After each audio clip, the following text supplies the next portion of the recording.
എല്ലാവർക്കും നമസ്കാരം.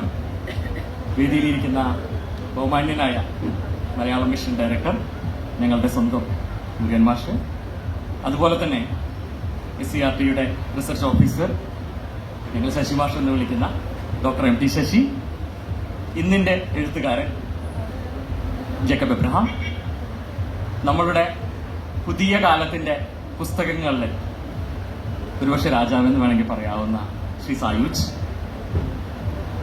ഒരു കഥ തുടങ്ങുകയാണ്.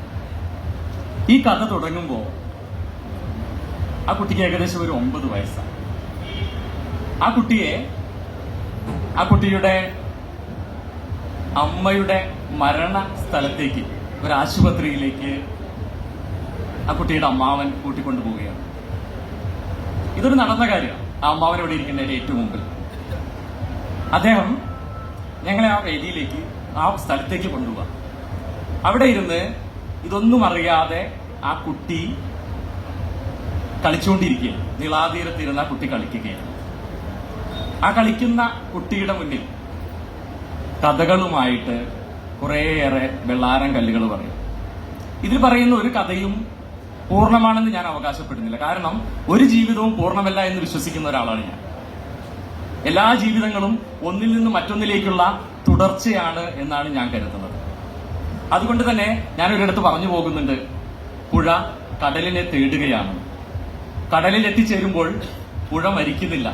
പുഴ അതിന്റെ മറ്റു പല സ്വഭാവങ്ങളിലൂടെ കടലിലൂടെ പുനർജീവിക്കുകയാണ് ചെയ്യും. ഇതിലെ പ്രധാന കഥാപാത്രം എന്ന് പറയപ്പെടുന്ന പെൺകുട്ടി, ചില സ്ഥലത്ത് അവളെ ഞാൻ അഭയ എന്ന് വിളിക്കുന്നുണ്ട്. അഭയ തന്റെ ജീവിതത്തിലെ കടന്നുപോകുന്ന വഴികൾ ഒട്ടും നല്ലതല്ലാത്ത ഒരുപാട് വഴികളിലൂടെ ആ പെൺകുട്ടി കടന്നു പോകുന്നുണ്ട്. അതിനൊപ്പം തന്നെ അഭയ മാത്രമല്ല, അഭയെ പോലെ തന്നെ ഇഷ്ടപ്പെട്ട പുരുഷന്റെ കൂടെ വിവാഹം കഴിഞ്ഞിട്ട് തന്റെ ഇഷ്ടം മാറ്റാതെ ഇഷ്ടപ്പെട്ട പുരുഷന്റെ കൂടെ ഇറങ്ങിപ്പോയ രുക്മിണിയേടത്തി, അതുപോലെ ആകാശം സ്വപ്നം കണ്ട് ആ ആകാശത്തിന് വേണ്ടി പറക്കാൻ തയ്യാറായി നിന്നപ്പോൾ ചില അമാവാസികളാൽ പിൻതള്ളപ്പെട്ടുപോയ രജനിയേടത്തി, പ്രണയത്തിനപ്പുറം ഓർമ്മ വച്ച നാൾ മുതൽ കാമം മാത്രം കണ്ട, പ്രണയം എന്താണെന്നറിയാതെ ജീവിതത്തിന്റെ ഒരു ഭാഗത്ത് ഒറ്റപ്പെട്ടു പോയ നിശീതിനി, ഇങ്ങനെ കുറേയേറെ സ്ത്രീ കഥാപാത്രങ്ങളാണ് ഇതിനെ മുന്നോട്ട് കൊണ്ടുപോകുന്നത്. ഇത് സ്ത്രീകളുടെ മാത്രം കഥയൊന്നുമല്ല. താൻ ആദ്യം കണ്ട ഒരു സ്ത്രീ, ജീവിതത്തിൽ ആദ്യം ഒരിക്കൽ മാത്രം കണ്ടുപോയ സ്ത്രീയെ പ്രണയിച്ച് തന്റെ ജീവിതം മുഴുവൻ ആ സ്ത്രീയുമായുള്ള താരതമ്യം കൊണ്ട് മുന്നോട്ട് പോയ ജയദേവൻ എന്ന് പറയുന്ന ഒരു പുരുഷന്റെ കഥ കൂടിയാണ്. അതുപോലെ കുറേയേറെ പുരുഷന്മാരുണ്ട് ഇതിനകത്ത്.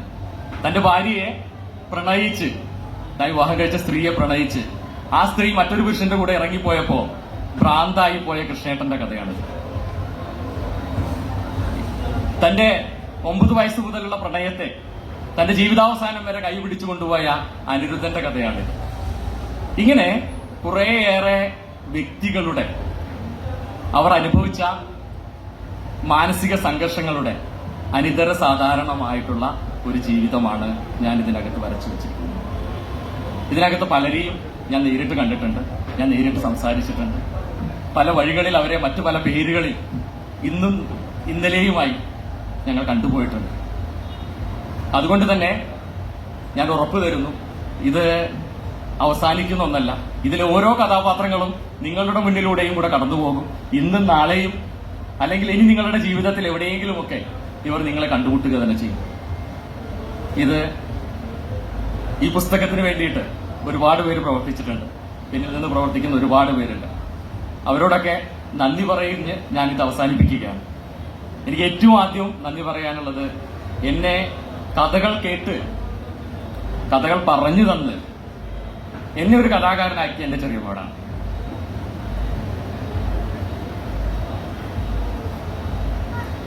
ജീവിതത്തിൽ ആദ്യമായിട്ടാണ് ഇങ്ങനെ ഒരു.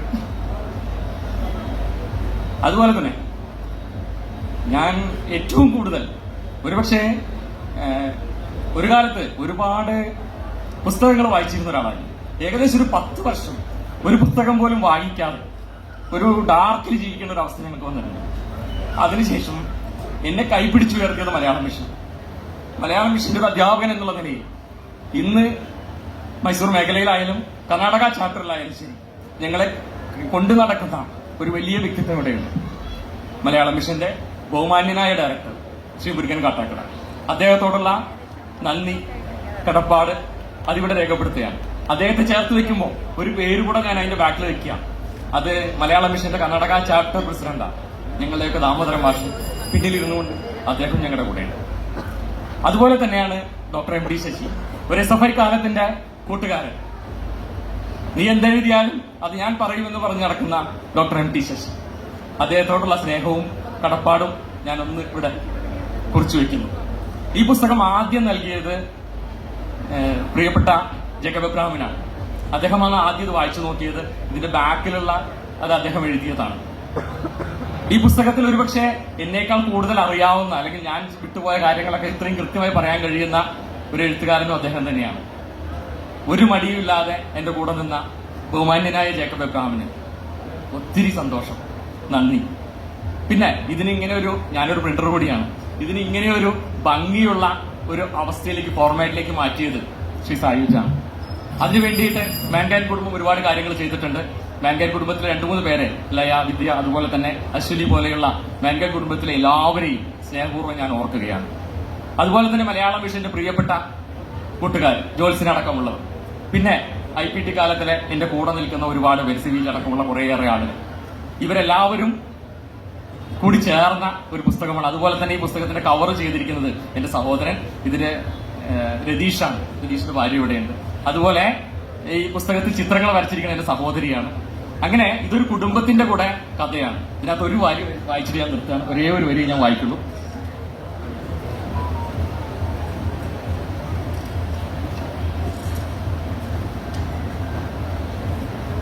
കഥ കേൾക്കാനായി പെൺകുട്ടി നിളയുടെ മണൽപ്പരപ്പിൽ നിവർന്നു നിവർന്നു.